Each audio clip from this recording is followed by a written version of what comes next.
그렇다면 우리가 빅데이터와 데이터 사이언스 시대에 살고 있는데 이 데이터 사이언스를 활용해서 도대체 어떤 문제를 풀 수 있는 거야? 이 내용을 한번 확인해 보도록 하겠습니다.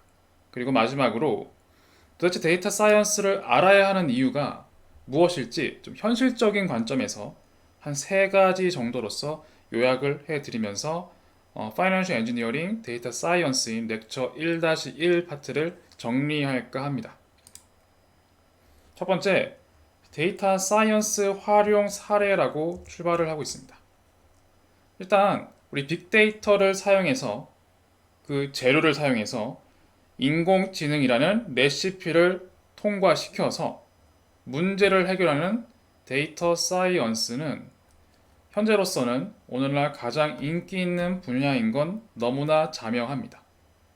그리고 데이터는 어디에서나 기하급수적으로 굉장히 많이 생성되고 있고 다양한 정보를 포함하고 있는 것도 너무나 자명한 사실입니다. 그렇다면 이 데이터 사이언스가 어떤 문제를 풀 수 있는가? 무조건 다 풀 수 있는가? 꼭 그런 거는 아닙니다. 마치 앞에서는 제가 모든 것들을 다 풀 수 있는 것처럼 설명을 드리긴 했는데 모든 거를 다 풀 수 있는 방향으로 가고 있는 건 맞습니다. 맞고요. 그리고 인간이 고민하고 있는 모든 문제를 해결하기 위해서 많은 학자들과 기술자와 분석가들이 애쓰고 있는 것도 맞습니다만 그 중에서 좀 더 집중적으로 해결하고 있는 분야 어떤 카테고리가 있는지 그런 거에 좀 더 초점을 맞춰서 설명드릴 겁니다. 일단 어떤 걸 풀 수 있느냐라고 출발을 하고 있는데 크게 세 가지 종류의 알고리즘으로 카테고리를 만들 수가 있습니다. 첫째, 지도학습, 둘째, 비지도학습, 세 번째, 강화학습이라는 겁니다. 일단 이것이 무엇인지를 먼저 보겠습니다. 첫 번째, 지도학습이라는 것은 이렇게 데이터가 많이 있습니다. 로우 데이터가 있고 이 데이터를 모델링, 알고리즘을 통과시키는 모델링 작업을 통해서 실제 데이터를 기계한테 학습을 시키고 원하는 결과값이 나왔는지 감독자가 검증을 합니다. 근데 검증이 가능하려면 뭐가 있어야 될까요? 바로 정답이 있어야 합니다. 그래서 여기 보면 원하는 결과값이라는 게 실제 원하는 정답과 얼마나 가까운지를 검증하는 겁니다. 그래서 만약에 이 검증 결과 성능이 좋을 경우에 그걸 자동화 시켜서 그리고 그거를 실제 비즈니스 적용을 시켜서 우리가 원하는 결과를 출력해서 쓰는 겁니다. 이때 지도학습이란 뜻은 실제 내가 풀고자 하는 문제에 정답이 있는지를 기준으로 정답이 있으면 지도학습이라고 합니다. 예를 들어서 실제로 사진이 있습니다. 사진이 두 장이 있는데 제가 뭐 그림을 잘 그리는 사람은 아니지만 뭐 사람과 꽃 그림이 있어요. 아니면 강아지, 고양이가 있습니다. 이 두 개는 누가 봐도 정답을 우리가 알고 있습니다. 이 사진은 사람이야. 이 사진은 꽃이야. 아니면 이 사진은 뭐 강아지야. 이 사진은 고양이야. 이렇게 정답이 있습니다. 그러면 기계한테 여러 가지 사진과 정답을 같이 학습을 시키는 겁니다. 그런 다음에 그 검증 성능이 어느 정도 보장이 되면 그걸 실제 프로세싱을 거쳐서 실제 분류 문제, 빨간색인지 녹색인지 파란색인지, 사람인지 꽃인지 강아지인지 고양이인지 이런 것들을 분류하는 문제를 해결하는 알고리즘을 지도학습 알고리즘이라고 합니다. 그래서 실제로 정답이 존재하는 문제를 해결하는 알고리즘들이 있는 겁니다.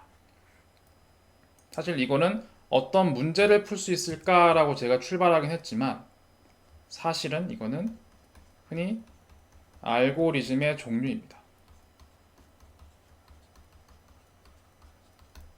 그래서 다시 정리하면 첫 번째 지도학습 알고리즘은 정답이 있는 문제를 학습시키고 그 정답을 맞출 수 있는 알고리즘을 총칭하여 지도학습 알고리즘이라고 합니다. 그리고 두 번째, 비지도학습 알고리즘. 이름에서 알 수 있듯이 이거는 데이터 상에서 원하는 결과값이 없습니다. 애초에 정답이라는 게 없어요. 한마디로 이렇게 사진을 보든 무언가 분류하는 문제를 보든 이 분류된 결과가 사람인지 꽃인지 강아지인지 뭐 고양이인지 이런 정답이 없습니다. 정답이 없는 상황에서 알고리즘을 통과시켜서 분류를 하거나 아니면 구분을 하거나 아니면 차원을 변환하던가 그렇게 프로세싱을 하고 성능이 좋을 경우에 이걸 실제 비즈니스나 현실 문제 적용을 시켜서 문제를 해결하고 결과를 이용하는 과정을 의미하고 그때 정답이 없는 데이터를 학습시켜서 최대한 정답에 가까운 결과를 추론하는 알고리즘을 비지도학습 알고리즘이라고 하는 겁니다. 이해되시죠? 지도학습은 정답이 있는 문제를 푸는 알고리즘, 비지도학습은 정답이 없는 문제를 푸는 알고리즘인 겁니다. 자, 마지막으로 강화학습이라는 거는 자, 어찌 보면은 쉽게 얘기하면 지도학습 또는 비지도학습을 자동화하는 거와 가깝습니다. 그렇게 봐도 괜찮아요. 왜 그런지 보면 이렇게 보시면 됩니다. 데이터가 입력됩니다. 입력되면 그 입력된 데이터를 보고 현재 상태를 파악하고 자동으로 지도학습 문제면 지도학습 알고리즘을 비지도학습 문제면 비지도학습 알고리즘을 선택을 하고 그걸로 분석을 해서 최적의 행동, 즉 최적의 결과값 y를 추정한 다음 이 y가 실제 현실 문제, 현실의 환경을 좋은 방향으로 업데이트하는지 검증을 합니다. 그 검증을 강화학습에서는 보상이라고 리워드라고 표현을 하는데 그 보상이 좋아지는 방향으로 계속 이 사이클을 반복하는 겁니다. 반복해서 가장 좋은 방향이 선택이 되면 그 결과값으로 실제 우리의 현실 문제나 비즈니스에 활용하는 거죠. 그렇다면 대표적으로 여러분이 아시고 그리고 제가 예를 들었던 것 중에 하나가 바로 알파고입니다. 알파고. 알파고는 단순히 바둑에서 돌을 하나 뚝 놓은 다음에 끝나는 게 아니죠. 계속 스스로가 더 나은 방향으로 판단하는 겁니다.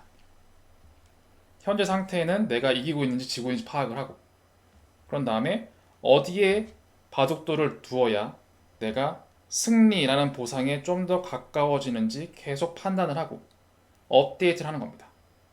그래서 어느 위치에 바둑 알을 두어야 하는지를 끊임없이 업데이트해서 최적의 행동을 결정하고 수를 두는 겁니다. 그것이 바로 강화학습이고요. 궁극적으로 우리는 강화학습 방향으로 가게 되겠죠.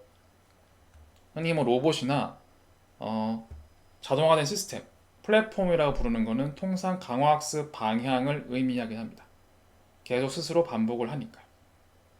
그런데 이거를 바로 처음부터 할 수는 없습니다. 당연히 지도학습 또는 비지도학습과 같이 이런 현실 문제를 먼저 푼 다음에 이걸 자동화나 프로세스를 통해서 반복적으로 업데이트하도록 만드는 것이 좀 더 강화학습에 가깝다라고 볼 수가 있을 것 같습니다. 그럼에도 불구하고 특정 알고리즘 중에 강화학습처럼 여러 가지의 사이클을 반복하면서 현재 상태를 확인하고 최적의 행동을 보고 보상을 스스로 업데이트하는 알고리즘들도 있습니다. 그런 알고리즘을 바로 강화학습 알고리즘이라고 합니다.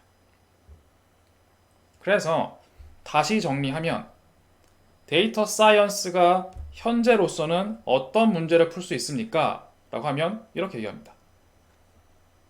정답이 있는 문제를 맞추는 걸 풀 수 있다. 정답이 없는 문제도 정답에 가까운 방향으로 풀 수 있다.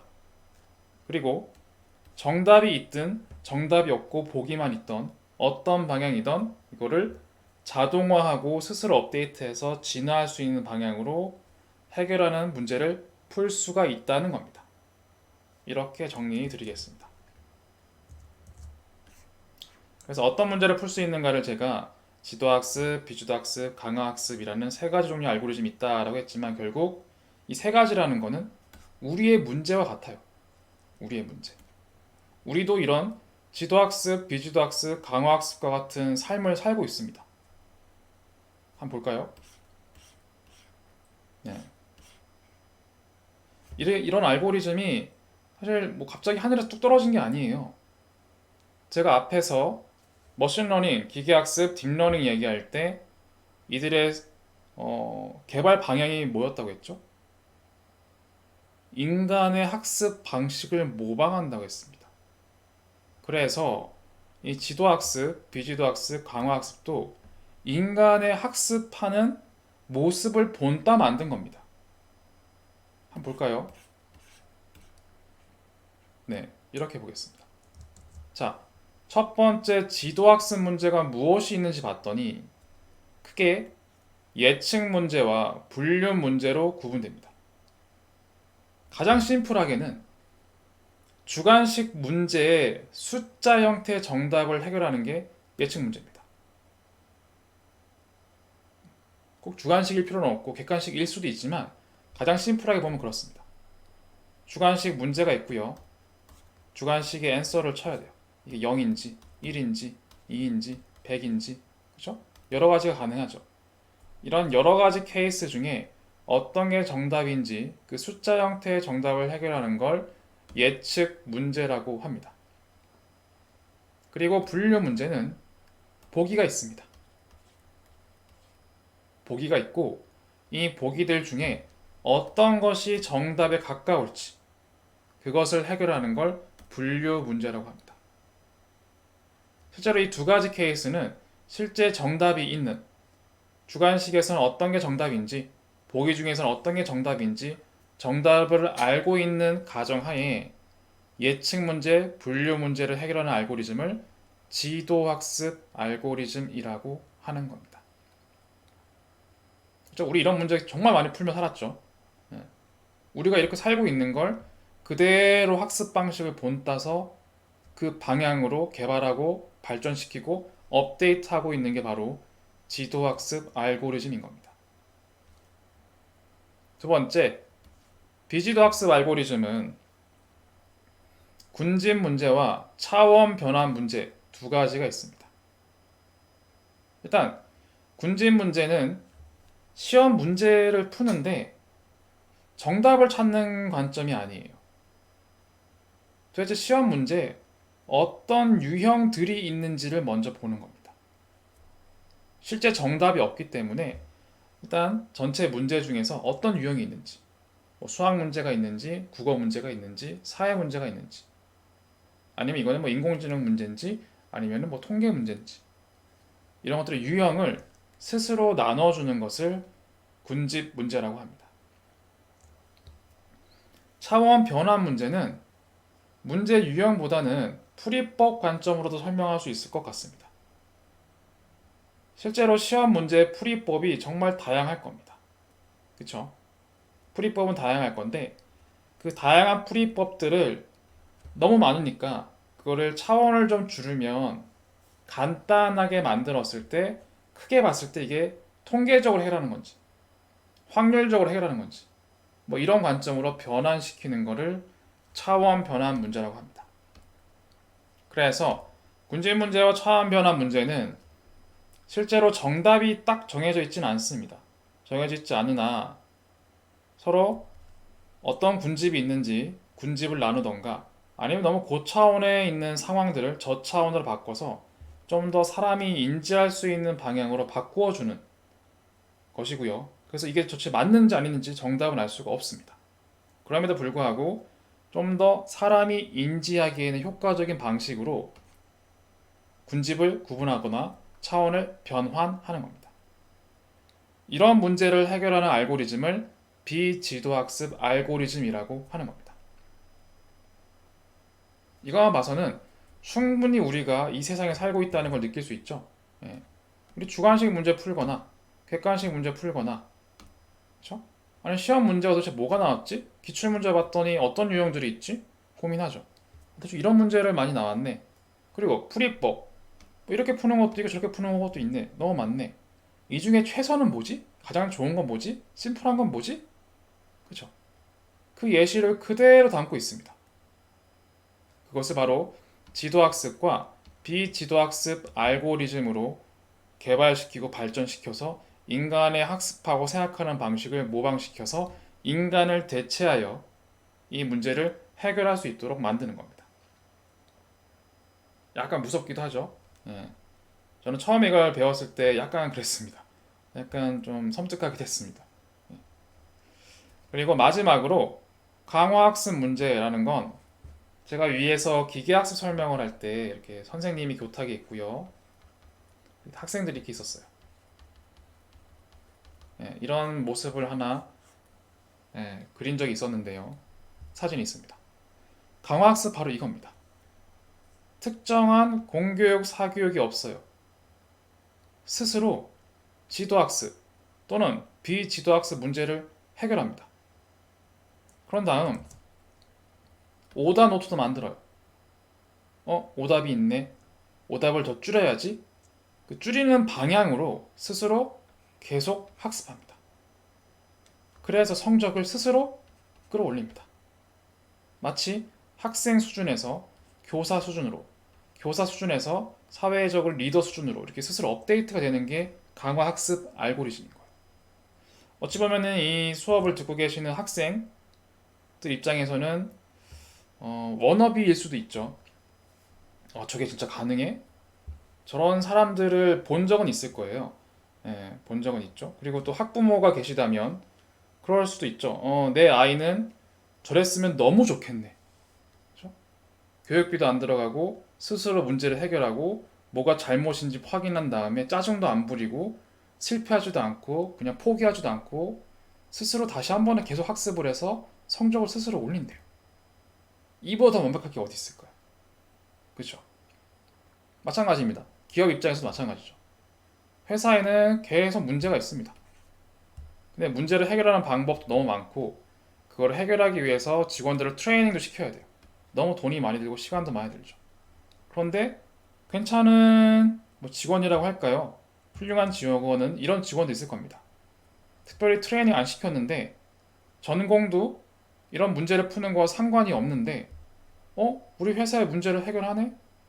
그리고 뭐가 문제인지도 정리하네? 계속 업데이트하네? 이런 직원이 있습니다.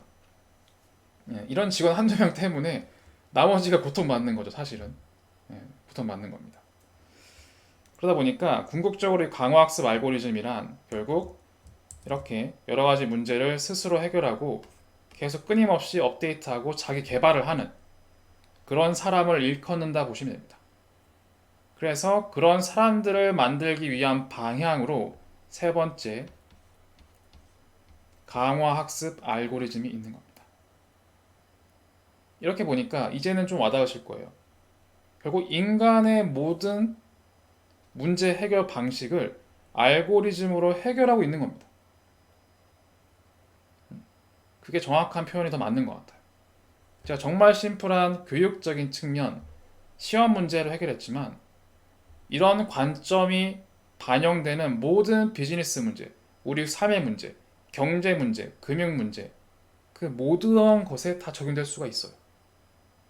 예를 들어 금융으로 볼까요? 주식시장을 봤을 때 예측 문제, 주관식 문제 숫자 뭐가 있죠? 내일의 S전자 주식 가격 예측 문제죠. 분류 문제. S전자와 H전자 이런 게 있어요. 혹은 NIT 기업 이렇게 있는데 여러 가지 얘들이 움직였던 가격 움직임이 있습니다. 이 움직임 중에서 이런 것들이 S전자, H전자는 같이 움직이겠죠? 같이 움직이고 아니면 N은 IT 기업이니까 달리 움직일 수 있어요. 그쵸? 이걸 수익률로 표현하면 이럴 수도 있습니다. 예를 들어서 내일 봤더니 S와 H는 가격이 올랐어요. N은 가격이 내렸어요. 얘는 플러스, 마이너스로 쓸 수 있죠. 그러면 모레는 과연 이렇게 묶은 기업들, 이 기업들은 플러스로 갈지 마이너스로 갈지 이 두 개의 보기 중에 하나의 정답을 맞추는 문제죠. 분류 문제입니다. 그뿐 아니죠. 군집 문제.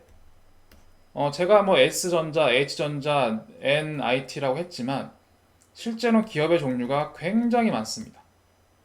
그들 중에 상승하는 주식 스탁은 어떤 그룹들이 있고 하락하는 뭐 기업들은 어떤 게 있는지 분류할 수 있을 겁니다. 그렇죠? 예.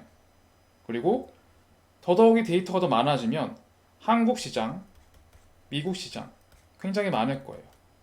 이들 중에서 여러 개의 차원들을 고려해야 되는데 이들 중에서 뭐 예측 문제를 풀든 분류 문제를 풀든 뭐 군집 문제를 풀든 좀 더 저차원 관점에서 그룹핑을 시킨다던가 그런 방식으로 차원을 바꿔서 아무리 많은 데이터가 있다고 하더라도 좀 더 심플리파이드해서 단순화된 기업의 분류를 만들 수도 있을 겁니다. 그런 관점이 차원 변환 문제가 될 거고요. 이런 문제들을 다 자동화시켜서 그리고 잘 맞추기도 하고 못 맞추기도 하겠죠. 잘 못 맞추면 잘 맞추는 방향으로 계속 스스로 업데이트하는 방식을 강화학습 알고리즘이 담당하고 있다라고 봐도 되겠죠. 즉 어떻게 이 내용을 현실 문제에 적용시킬 것이냐 이것만 고민하면 됩니다. 그건 어느 정도 창의성이 개입되는 문제예요. 그 창의성을 통해서 얼마든지 여러분들은 지도학습, 비지도학습, 강화학습 알고리즘을 활용해서 문제를 해결할 수 있을 것 같죠? 예, 그럴 것 같습니다. 그리고 이거를 좀 더 예시 문제로 설명을 드릴까 합니다. 지도학습 알고리즘, 비지도학습 알고리즘, 강화학습 알고리즘 이것을 크게 머신러닝 알고리즘이라고 하는데 좀 더 와닿는 표현이 이럴 거예요. 지도학습 알고리즘은 예측 문제를 풀거나 분류 문제를 푼다고 했지. 예측 문제는 뭐가 있지? 뭐 날씨를 예측한다던가 가격을 예측한다던가 그렇죠? 아니 프로세스가 어떻게 될지를 예측한다던가 새로운 인사이트 수치를 예측한다던가 이런 거일 겁니다. 분류 문제는 이미지 분류 강아지인지 고양이인지 사람인지 꽃인지 커스터머 리텐션 내 고객들이 언제 이탈할지 유지할지 그렇죠? 플라워 디텍션 메일이 왔는데 이 메일은 사기 메일인지 아닌지 전화가 왔는데 이 전화는 펀지 사기 전화인지 뭔지 이럴 때 플라워 디텍션 할 수 있을 겁니다. 분류 문제 그 이외의 것들이 고장인지 아닌지 진단하는 것 이런 것들이 전부 다 분류 문제 예시가 될 겁니다. 다음으로 비지도 학습도 마찬가지인데 군집 문제 아니면 차원 변환 문제가 해당됩니다. 군집 문제 핫한 것 중에 하나죠. 추천 시스템 넷플릭스와 같이 우리가 컨텐츠를 추천해주는 정보를 보고 선택해서 영상을 감상하죠. 사실 그들 입장에서는 정답이 없어요. 제가 어떤 컨텐츠를 좋아할지 정답을 알고 제시하는 게 아닙니다. 그냥 그럴 것 같아서 추천하는데 그게 이상하게 우리한테 마음에 들고 잘 맞추는 거예요. 그렇죠? 그런 추천 시스템이 바로 군집 문제를 푸는 겁니다. 타겟 마케팅. 누구한테 프로모션을 해야 내 물건이 더 많이 팔릴까? 그 타겟 마케팅을 합니다. 정답 모르죠? 하지만 최선의 정답에 가깝게 분류를 해서 그 분류 집단에게 프로모션을 하면 그렇지 않은 집단에 비해 구매율이 높은 겁니다. 그런 방식에 접근하는 게 타겟 마케팅이고요. 커스터머 세그멘테이션. 유사한 관점인데 고객 분류하는 거예요. 물론 돈을 많이 쓴 사람이 VIP일 수도 있고 VVIP도 있을 수 있죠. 그렇지 않은 여러 가지 집단이 있을 겁니다. 그런데 꼭 매출 관점에서만 봐야 되냐? 꼭 그렇지 않을 수도 있어요. 이 사람들의 인성이라고 할까요? 요즘 문제도 많이 있는데 인성이 어떤지, 매장에 방문했을 때 어떤 행태를 보이는지 이런 것들을 파악할 수 있습니다. 여러 가지 변수를 고려해서 고객들을 분류하는 겁니다. 그런 분류. 정답은 딱히 없죠. 어디까지가 VIP인지 뭔지 구분하기는 애매합니다. 일단 고객을 잘 분류하는 거예요. 그리고 다음으로 차원 변환 같은 경우도 마찬가지인데 예, 아직 용어가 좀 익숙지 않긴 할 텐데 일단 큰 데이터, 빅데이터를 사람이 인지할 수 있는 정도로 좀 압축을 해서 보여주는 거가 해당이 됩니다. 데이터가 너무 많을 경우엔 데이터를 좀 줄여볼까? 데이터를 왜 줄이죠? 데이터를 줄여도 줄이기 전만큼의 결과를 낼 수가 있습니다. 그런 것 때문에 포함된 거고요. 나머지 것들도 결국 데이터의 특징을 확인을 해서 좀 의미 있는 관점으로 변환시키는 것들을 차원 변환이라고 볼 수 있습니다. 그리고 이런 문제들을 다 해결해서 실시간 의사결정, 게임에서 계속 이겨, 게임 자동화, 러닝 태스크, 스스로 학습을 해서 성적을 올려, 계속 스스로가 스킬을 획득합니다. 시키지도 않는데. 로봇, 내비게이션, 이런 모든 것들이 전부 다 결국 강화 학습 알고리즘인 겁니다. 그럼 이렇게 볼 수도 있어요. 이 알고리즘 용어가 생소하다. 역으로 가보시죠. 여러분들이 풀어야 될 문제가 무엇인지를 자세히 한번 고민해 보시고, 내가 풀어야 될 문제가 플라워 디텍션이면 지도학습의 클래시피케이션 알고리즘을 쓰면 되는 거예요. 그렇지 않고 내가 내일 주식 가격이 오를지 떨어질지 알고 싶다.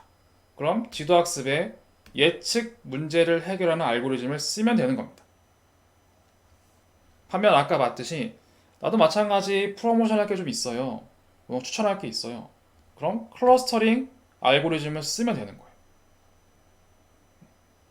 그렇죠? 그렇게 내가 풀어야 될 문제가 무엇인가를 먼저 정하고 그 문제에 맞게 알고리즘을 선택하는 겁니다. 지금은 사실 제가 알고리즘이 무엇을 푸는지로 얘기를 하고 있는데, 그리고 사실은 여러분들이 공부를 하시거나 기업에 있거나 여기저기에서 봤을 때 항상 최신 기술을 무조건 쓰려고 하시는 분들이 계세요. 어디서 들은 건 있으니까. 그거 요즘 핫하다던데 한번 써볼래? 라고 하면 제가 뭐 연예인을 얘기하긴 뭐하지만은 뭐 핫한 장소만 찾아다니는 연예인과 비슷할 수도 있어요. 근데 꼭 핫한 것만이 정답은 아니거든요. 무조건 최신 기술만이 내가 풀어야 하는 문제에 적합할 것이다 라는 것도 사실은 어느 정도는 맞으나 어느 정도는 틀린 겁니다. 그래서 내가 풀어야 할 문제가 어떤 종류인지 먼저 정해지면 사실 쓸 수 있는 알고리즘의 범위가 정해집니다. 이게 좀 더 맞는 표현입니다. 내가 풀 문제가 이건데 야, 강화학습이 핫하대 강화학습 해봐. 이런 개념이 아니라는 거예요. 딥러닝이 핫하대 딥러닝 해봐. 이런 개념이 아니라는 겁니다. 물론 딥러닝도 지도학습, 비지도학습, 리인포스먼트 러닝에 맞게 분류가 되어 있습니다. 따라서 우리는 그냥 최신 기술, 최신 알고리즘을 무조건 학습하기보다 여러분들이 풀어야 할 문제가 무엇인지부터 명확하게 하고 거기에 맞는 알고리즘을 선택하는 게 제일 중요합니다. 이렇게 정리 드리겠습니다. 자, 실제 예시 사례를 5개 종류로 제가 가져왔습니다. 한번 볼까요? 지도학습의 예측 문제. 예측하는 타겟이 명확한 숫자인가? 만약에 상품의 시험 판매를 하는데 실제 판매량이 어떻게 될까 예측하고 싶어요. 그럼 그러기 위해서는 전통적으로는 시험 판매를 통해서 대충 샘플을 팔아보는 거예요. 미리 견본을 팔아보고 10개 중에 2개가 팔린다. 그럼 실제 테스트를 해봤을 때 100개 중에 10개 팔리지 않을까? 잘 안 맞죠? 안 맞을 겁니다. 그래서 정확한 예측을 하면 내가 몇 개를 생산해야 되는지, 몇 개를 운송해야 되는지 그러한 비용을 아낄 수가 있을 겁니다. 그래서 판매 가격, 상품 범주, 판매 기간, 고객 수 이런 데이터들을 다 가지고 와요. 데이터 많을수록 거의 좋은 편입니다. 그런 다음 모델링을 하고 오토메이션 하면 예상 판매량, 실제 판매량이 나오고요. 이 차이를 줄이는 방향으로 계속 업데이트를 하면 실제로 각 상품마다 한 달에 120개씩 필요하다고 알았는데 60개, 알고 봤더니 30개, 6개, 10개만 있어도 돼 라고 알려주는 겁니다. 이런 것들이 지도학습 알고리즘을 사용해서 예측 문제를 해결하는 것입니다. 두 번째, 지도학습의 분류 문제를 보겠습니다. 분류 문제. 분류 타겟이 명확한 그룹인 경우입니다. 즉, 계약 이탈 여부, 고객을 판단하자. 누가 우리의 계약을 파기하고 다른 회사로 넘어갈지, 이탈할지를 확인하는 거예요. 과거에 몇 년간 잘 유지했습니다. 그래서 내 느낌엔 경험 삼아선 직감에는 쭉 유지할 것 같은데? 싶을 수 있죠. 근데 갑자기 막 이탈해요. 왜 이러지? 그럼 뭐라고 보고하실 건가요? 뭐라 얘기할 수 있을까요? 글쎄요, 잘 모르겠습니다. 이렇게 얘기할 건가요? 좀 그렇잖아요. 전문가라고 하시는 분들이 그렇게 얘기 좀 그렇습니다. 그래서 실제로 연령, 납입 방법, 채널, 계약 건수, 차월수, 이슈 등 모든 걸 데이터로 넣고요. 룰 기반으로 실제 위험 변수, 해지할 위험 변수를 만들어냅니다. 그랬더니 실제로 위험군의 특징은 뭐가 있는가? 납부 방법이 무엇이고 어떤 상품군을 주로 가입을 하고 주로 월 평균 인출을 실패를 50% 이상 한다. 근데 해지하시는 분들은 주로 어떤 식으로 가입을 하고 그리고 차월수는 주로 19.5개월 이상 34개월 미만 이 기간에서 보통 이탈을 하고 수익률은 보통 33%가 안 되는 이런 분들이더라 라고 확인하는 거예요. 실제 우리는 쭉 유지하는 사람 그리고 실제 해지하시는 사람 정답을 알고 있죠. 그러다 보니까 그 그룹, 정답 그룹엔 어떤 차이가 있는지 특성들을 확인할 수가 있는 겁니다.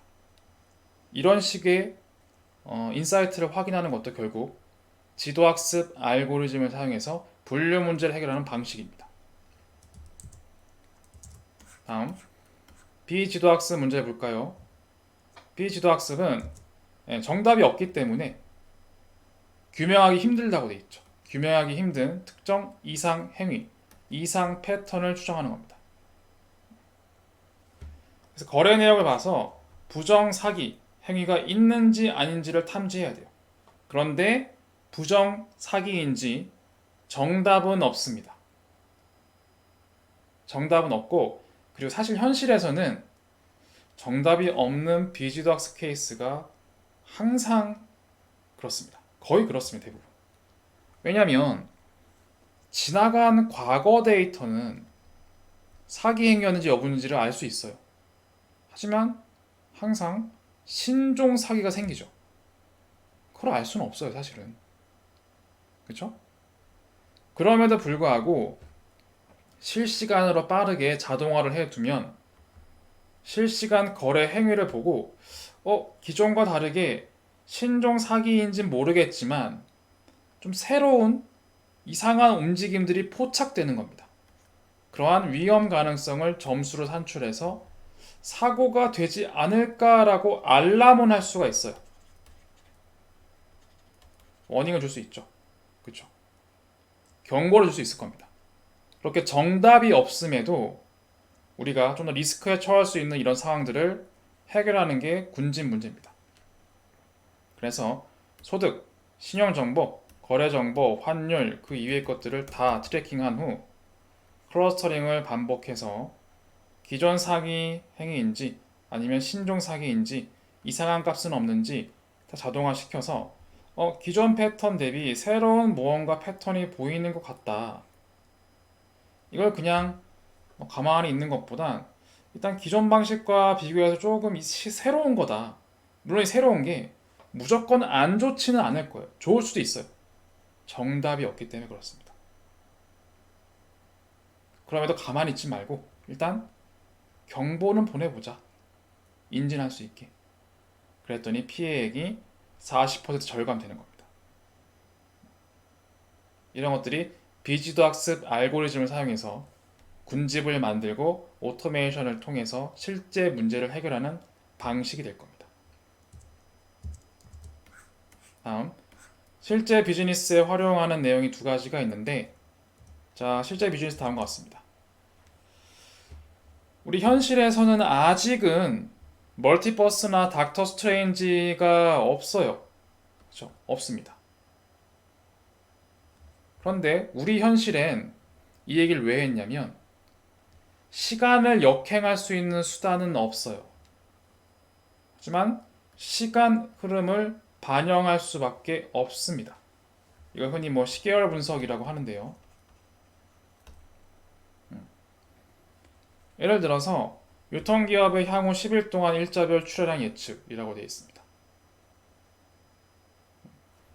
그래서 재고량이 부족한 경우에 큰 손실이 생길 수가 있어요. 일자별로 정확한 예측이 필요한 거예요. 즉, 쭉 잘라서 이건 다 과거입니다.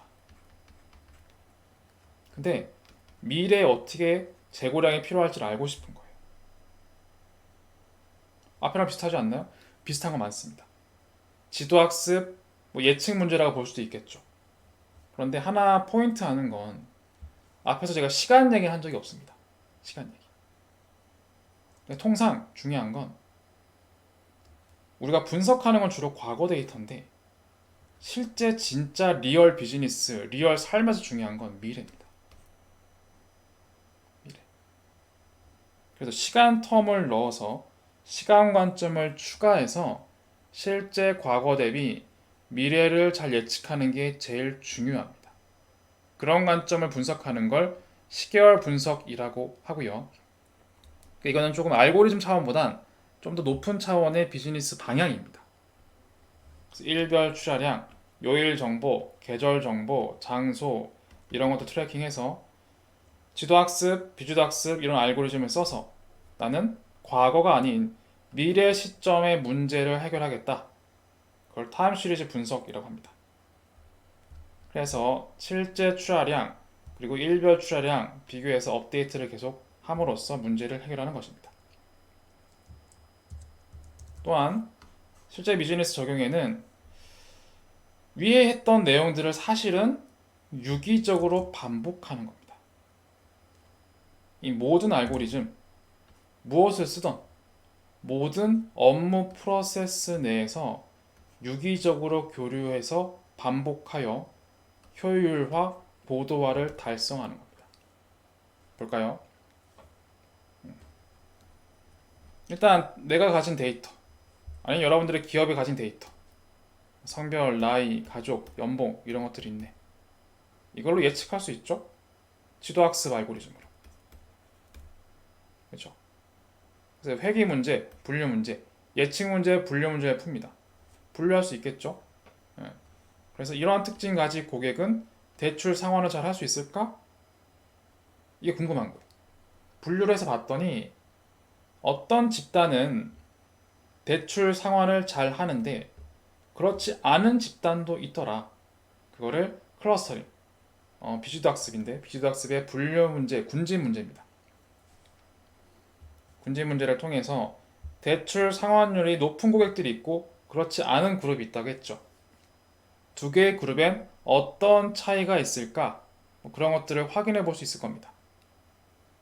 확인한 다음에 그 내용을 지도학습이라고 볼 수 있겠네요. 이 정답이 있으니까 그렇네요. 정답이 있어서 비지도학습으로 분류라고 보는 게 낫겠네요. 분류해봤더니 확인이 돼. 그렇구나. 이런 내용으로 과거에 대해서 트레이닝 하는 겁니다. 그런 후, 아, 그렇구나. 그런 다음 미래에 대해서. 미래에는 정답이 있나요? 정답이 없습니다. 따라서 지도학습이 아니라 비지도학습을 써서 분류가 아니라 정답이 없는 군집, 클러스터링을 해야 됩니다. 실제 이러한 패턴을 가진 사람이 대출 상환을 잘 일으키지 않는 고객들이 아닐까? 이런 거예요. 대출 상환을 잘 하는 사람, 대출 상환을 잘 하지 않는 사람. 이렇게 왔다 갔다 하는 겁니다. 내가 가진 데이터를 사용해서 예측하거나 모델링도 해보고 타겟을 여러 가지로 분류한 다음에 실제로 대출 상환을 잘 하는 사람과 그렇지 않은 사람을 분석할 수 있죠. 지도학습으로.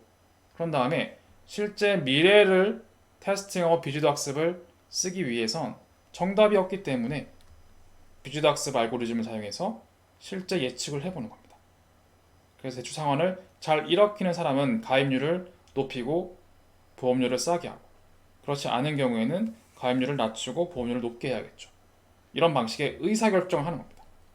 결국 실제 비즈니스는 제가 위에서 지도학습, 비지도학습, 광화학습 얘기를 했지만 결국 이런 사이클을 반복적으로 하다가 이런 모든 사이클이 업데이트가 되고 잘 돌아가면 그걸 자동화시키는 게 바로 강화학습이 될 겁니다. 그렇죠? 예.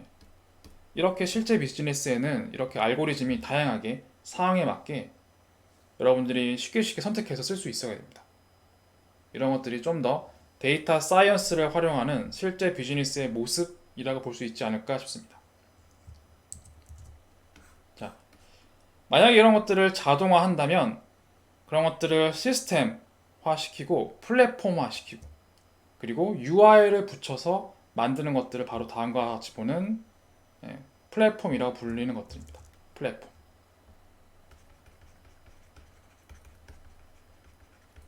요즘은 대시보드라고도 하고요. BI라고도 하고 여러 가지 이름이 있는데 플랫폼이라는 게 좀 더 일반화된 얘기인 것 같아요. 그래서 비즈니스 경쟁력을 높이기 위해서 실시간 데이터를 확보해서 현황을 확인하고 문제가 생기면 알람을 해주고 스스로 무엇을 해야 될지 업데이트까지 해주는 이런 것들을 얘기하시면 돼요. 이런 것들을 의미합니다. 그래서 이런 그림과 같이 그렇죠? 전기 플랜트 모니터링이죠. 어디에서 전기가 많이 생산되고 쓰이고 있고 그런 거라고 보시면 됩니다. 그래서 hourly, 시간별로 전력 사용량이 어떻게 되는지, 누적은 어떻게 되는지, 어떤 이슈가 있는지 이런 걸 보여주는 겁니다.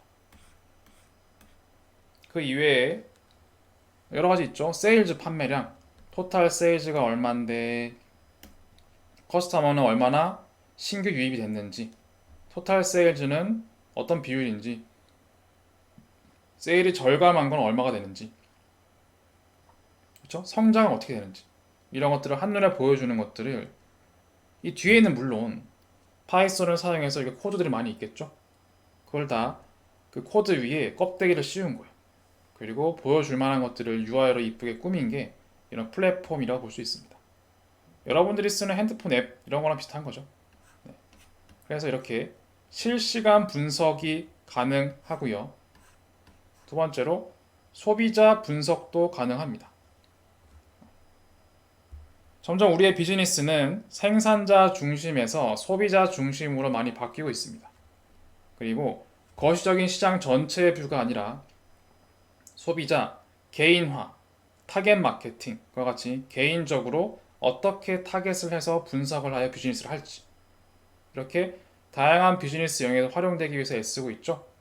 그런 방향에 발 맞추어서 데이터 사이언스를 사용해서 실자 소비자 행동으로부터 정보를 얻고 적절한 의사결정을 하기 위한 소비자 분석에도 많이 활용되고 있습니다.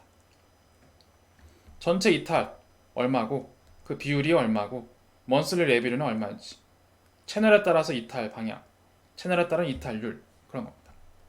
그리고 먼슬리 이탈, 채널별 이탈 그리고 채널만이 아니라 실제로 그 이탈을 막기 위한 콜 어떻게 되는지 자세히는 모릅니다. 자세히는 모르지만 포럼의 토픽은 무엇이었고 고객의 특성은 무엇인지 나이에 별로 어떻게 되는지 여러 가지 여러분들이 보고 싶어한 뷰, 관점 있죠?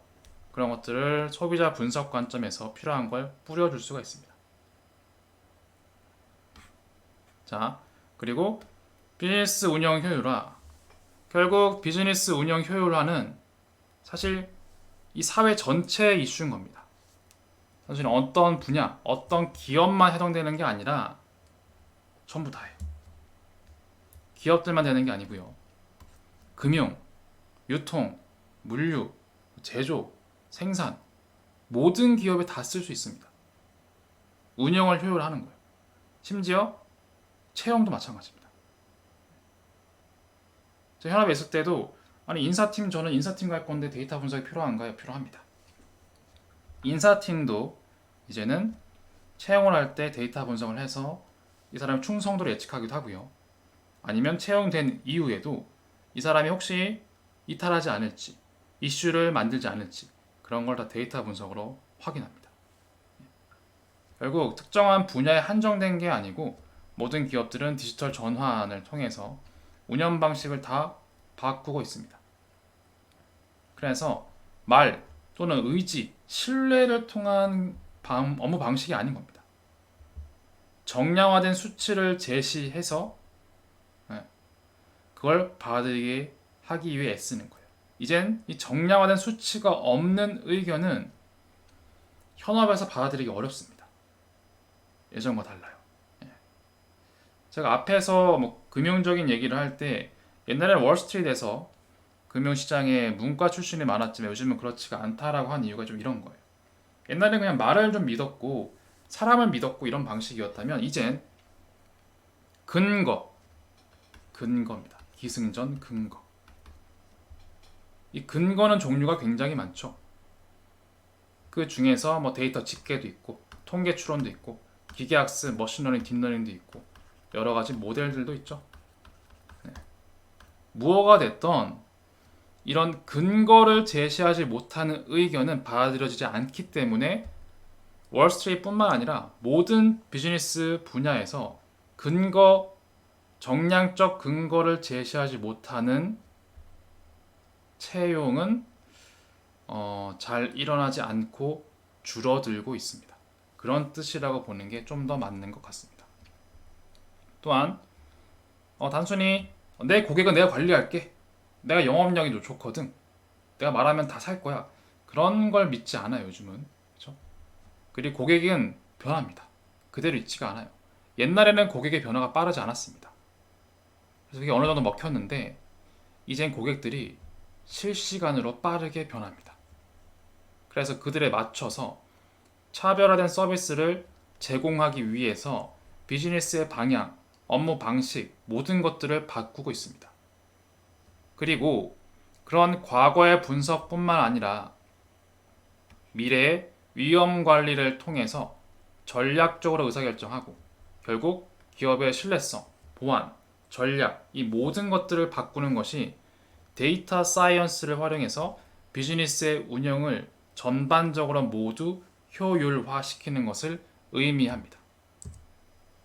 자, 정리하면 데이터 사이언스 활용 사례에서는 제가 결국 데이터 사이언스가 어떤 문제를 풀 수 있지? 라고 시작을 했습니다. 요약하면 정답이 있는 문제를 풀 수 있다. 지도학습 알고리즘으로. 정답이 없는 문제도 풀 수 있다. 비지도학습 알고리즘으로. 정답이 있든 없든 그걸 자동화해서 스스로 진화하는 알고리즘을 통해서 자동화할 수 있다. 인간을 대신하여 라고 정리할 수 있습니다. 그리고 무조건 최신 기술의 문제가 아니라 여러분들이 풀어야 하는 문제가 무엇인지 먼저 확인이 되면 여러분들이 사용할 수 있는 알고리즘, 모델링의 방향을 알 수가 있습니다. 그것이 맞는 데이터 사이언스 접근 방법이고요. 무조건 최신 기술을 아무 문제에나 다 적용시킬 수 있는 만병통치약 알고리즘은 없습니다. 아직까지는. 그렇게 정리드리겠습니다. 5가지 예시 문제를 통해서 실제 비즈니스에 어떻게 이런 것들이 운영되는지 말씀드렸고요. 궁극적으로는 여러 가지의 알고리즘을 상황에 맞게 빠르게 쓰고 의사결정하고 이런 것들을 반복하는 것이 실제 비즈니스의 적용입니다. 그리고 이런 것들을 자동화해서 UI를 덮어 씌워서 실시간 분석, 그리고 소비자 분석, 그리고 그 이외에 비즈니스의 많은 부분의 운영을 효율화하는 것들이 결국 데이터 사이언스를 활용해서 우리의 삶을 이롭게 하는 방법입니다.